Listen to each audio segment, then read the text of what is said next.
guys, Ginny here, and we've invited 10 female and male pro players to see if they have the same opinions. Starting off with our first question. Who is the most mechanically gifted gamer ever? I'm gonna say Faker. I knew it. I'm gonna say Korean Pride.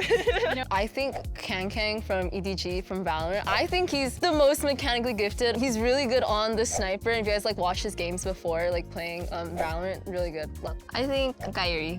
Yeah, I agree. Go with tens. That's Okay. crazy, Blaze. You have to say someone. I'm glazing whoever I'm saying. Myself. But overall, Faker is gonna be the most basic answer. Everyone's gonna say Faker. But I think League is not that mechanically complete compared to other esports that I think. Probably Peterbot. I'm not to say it. Okay. Peterbot. Peterbot. What is more important, skill or game knowledge? I think it's both because in our game it's called micro and macro, and what makes a good player is having both. Yeah, I agree with her. I think that like even if you have good game sense, if you don't have the mechanics or like skills to push that forward, like you can't be good. It's also like vice versa. I think game knowledge. Because with skills, I think you can just enhance them. Skill is more important. I mean, Depends. you can argue for both. But like at a certain point, if you're not able to click properly, you're not. It like gonna be depends to an extent, I guess. Too much of one, they have to be like a balance, right? minimum of skill that you need to have, right? I would say game knowledge is more important, but if your skill is too low, it doesn't matter how smart you are. Yeah. I think you need to have both. I think if you don't have the game knowledge, you cannot compete it to the best. But when you are on the highest level, the skill also makes the difference. The thing is, you can learn game knowledge. You can't really. Yeah. Yeah. Like skill is mechanics. I would say mechanics. Should trash talk be part of competitive gaming? Yeah. I would say yes because I think trash talk makes it really fun for a lot of players. It kind of fuels a lot of players like play better or like, you know, they're going against someone they don't like. They're like, okay, I'm gonna beat this person. I agree. I think there's an extent to where you should, you know, leave the trash talking. I think no. It really depends on the person, but just a little. I think like friendly banter is better than like forced trash talk. I mean, yeah, trash talking should be in game. It should be natural, I think. No, unacceptable. You saying it's unacceptable is crazy. I mean, I am not a defender of it. Like, I mean, I don't really use it, but I have chat warriors in my team, so Yes. yes. What is the funniest DM you've ever gotten as a pro? Oh God. I should just get my phone and be like, School? Okay, for me, I think the funniest one is like random people will just hit you up, or even like pro gamers will kind of hit you up in a weird way, and then you just laugh at it. You're just like, oh, it's so funny. I do get mixed up with a lot of other, actually not a lot of other players, but like girls on my team. Sometimes I'll get like, hi. I'm like, that's not me. That's not me. You should be playing Barbie. Yeah. Probably the guy who told you to kill yourself the other day. Yeah, that one. We were winning the game and I went into the fountain and died at the end. From the looks of it, I think he did a bet of like under a certain amount It's of part of death. like the fantasy stuff, you know? I feel like it's like an over-under, like Yeah. yes. And then I was at 4. He was like under 5, and then I sprinted it straight down the fountain for no reason. And then I probably lost his life savings. So Oh, we can't speak about that. Definitely not. Do you ever get nervous ahead of a competitive game? Yeah, I do. Because I feel like I naturally overthink a lot, and I'm like someone who likes to see what to prepare for. I'm usually playing on my bed at home. I'm chilling. I'm playing like this. I think for me, yes. I've played a lot of tournaments already, but it's kind of different from here since they're more of like in your house, you know, there's a camera on you. So you're chilling, right? On your bed or whatever. But I guess like for on stage, it's more nerve-wracking because there's like people watching you. It's part of the game, yeah. I think it's normal, but you need to conquer it. Before the game, yes, I do get nervous, whoever the enemy is. But during, I'm confident already. Were you nervous in the finals? I wasn't Not really. Everyone gets nervous in a way, but I think it's how you use it, because I don't think it's something negative.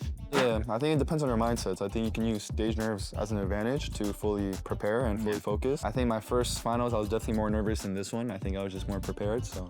Is using glitches or exploits in-game the same as cheating? Yeah, I've personally never used a glitch or a bug, so I'm not too sure. But yeah, I do think it's cheating. Yeah. Honestly, same. Like, I'm not too sure. Like, we don't really. There's not really like much glitches or Glitches, yeah, bugs. And there's if not. there is, you should patch it like right away, like before any tournaments. I think, yeah, in RG games. Yeah. Well, sometimes the glitches become part of the game because Riot can't fix them. yeah, the way it works is the tournament organizers or Riot decide which ones are allowed and which ones are not. So as long as you're using the glitches that are on the list of the ones that you can use, then you're not cheating. I have a different opinion. I think if it's something that everyone can do, it's okay. like game exploiting, because that means that the people from above like permit it. Yeah, I don't think it's cheating if everybody can do it. What games? It's 100% about skill. Okay, so I think any first-person shooter games is 100% all about skill. I mean, honestly, I do think the same thing. Like a lot of games, there's mechanics like our game. It's not really shooting, it's more of like skills, like, you know, macro, micro, like all that. But for first-person shooter games, it's like you need to like know how to, you know, aim at targets. Like, if you can't aim, you can't kill and you can't win. So yeah. I think Dota. Maybe like fighting games? Yeah. I was playing Tekken earlier. I was just like slamming the controller. Yeah, probably one of those games, like Smash or Tekken or something like that. Fortnite. The thing is, that game, I you use don't, it really, as well. you don't need a brain at all. You just, But don't you need a brain to how to rotate? that's very easy though. Like, It's the most overrated game of all time. Oh no, this is gonna get a lot of people mad. Repo. I think Repo's overrated. Repo? Yeah, I think overrated. I've never played Repo in my life. Actually, I've tried it, but like Repo is like one of those games where you can play it a couple times and then you get bored of it. I think Mobile Legends. Valorant. Valorant? Okay. Valorant is overrated. Because they take our stage time. I just prefer CS. League of Legends. I mean, it's the first thing that's coming to my mind. I think CS is better than Valorant, so Valorant. Actually, Valorant, yeah, I agree. Valorant's pretty overrated. But CS is better. How long would it take a casual player to hit your rank if they trained full time? I think it depends on like what resources they can receive. Because for me, I started playing casually and I was fortunate enough to meet some people along the way who were able to, you know, guide me on how to become a professional player. And I went from being a casual player for maybe a year or two, and then after I was exposed to that, I instantly just got better and better in the course of like 6 months. I was gonna say the same thing. I think most players start off casually. It just depends on like how far they want to get into like their career, maybe as like a gamer. And, like a lot of players in ML might just like stick to just ranking only, you know, just playing for the stars with friends for fun. But like most of them don't really like want to get up to the level of playing for like esports or like tournaments like that. I think it has to start with like some sort of passion for it, you know, not just like, oh, I need to go pro in this game. Like you have to have some enjoyment and just keep going at it, and then eventually there might be a point where you realize, oh shit, I'm good. For me, maybe around 1 whole season. It depends on the player. It just depends person to person and the resources they have. It's really hard to give a amount of time, but like 6 months, I would give it more of like a year. If someone had all the resources, like infinite coaching, and they knew what to focus on and everything. Yeah. I'd say 6-7 years. Not that much. Depends on the person. I would say 4 or 5 years if you are good, like talented. But the I think problem you play support, maybe like 2 years, 3 years. Should players who cheat once be permanently banned from all tournaments? I don't think I have a say in this. Honestly, I think yes, because like if you cheat once, you know, you find an exploit in a game, you're like, okay, I'm gonna do this. Like, why would you not want to do it in another game, you know? I think it depends on the cheat, but most of the time, yeah. Permanently? No, it depends that the cheat is. Yeah, I think it depends on the cheat also. I think it depends. Depends on the context of the cheating. Yeah. If it's in a tournament, I think so. But in a case where you're like on purpose giving you a big advantage and I mean, maybe like Olafmeister boost is fine. yeah, You know, you get like a warning or something, but if you have wall hack and you start headshotting everyone, yeah. maybe you Like if you have like, scripts on your PC, like then just ban forever, no? Yeah. Like there's no coming back from that. depends on how you Depends cheat. on the cheats, like Yeah. how bad it was. Yeah. I think if it's like crazy bad, like, oh my god, that was so bad, then yeah, I can see it. But I think if it was like a small thing, I think banned from the tournament, a fine, Yeah. maybe banned from the next tournament, and For some year or month. And I mean, for sure, when someone does something and he gets banned, let's say for a year and he loses his job, he will, you know, realize already that it was wrong and he won't do it again, probably. What game would you instantly delete from existence if you could? Mobile Legends. Get out of here. A career, no! I'm kidding, I'm kidding. Those stupid ads I get on YouTube with those games that don't even look like the game. These get deleted. Like what? They're all over my board, and there's like kids, Download now. and there's kids playing those games and just getting sucked into it, and they should get deleted. Games that too much ads. Valorant. is there a game that would increase League's player base and then If we help delete, us dude, I was thinking that too. I was thinking Dota.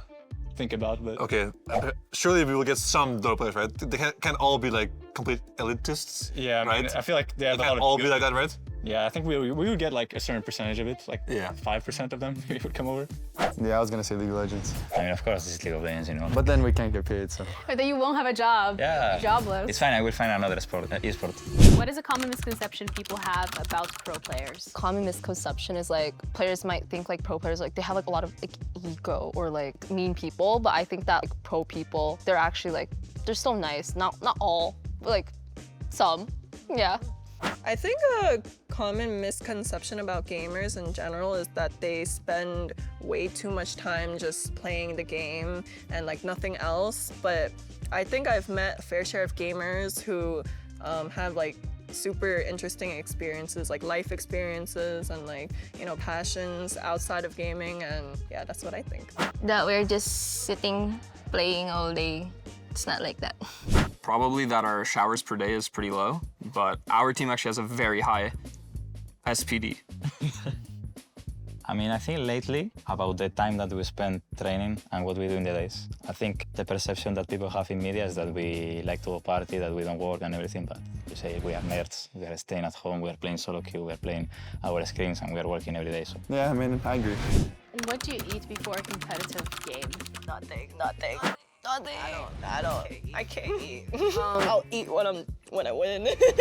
I think for me it depends. Like I think before we started, I brought a lot of snacks to my table like, on our qualifiers. And I think I ate like a whole salmon right before we were playing, or while we were playing. I forgot. Yeah, and just water. So yeah. A full meal. Me light meal only. Yeah, rice. Mostly I eat chicken. Sometimes just burger. It depends on the day, but usually something like a sandwich usually does it. Yeah, I'm a sandwich guy. I mean, we have a chef, so usually whatever Yeah. the chef makes, We which have- is like chicken, rice. We have performance coach who also tells him we should cook this, and usually it's food that is mostly like related to performance, so we can perform the best. And then also we have snacks before the games and in the middle of the games. Like we usually have some fruits. Yeah, we have cardonetti balls, it's called. He also makes a brownie no sugar. There is pineapple, strawberries, blueberries. Yeah, I would say There's so. a bunch of healthy stuff. Yeah.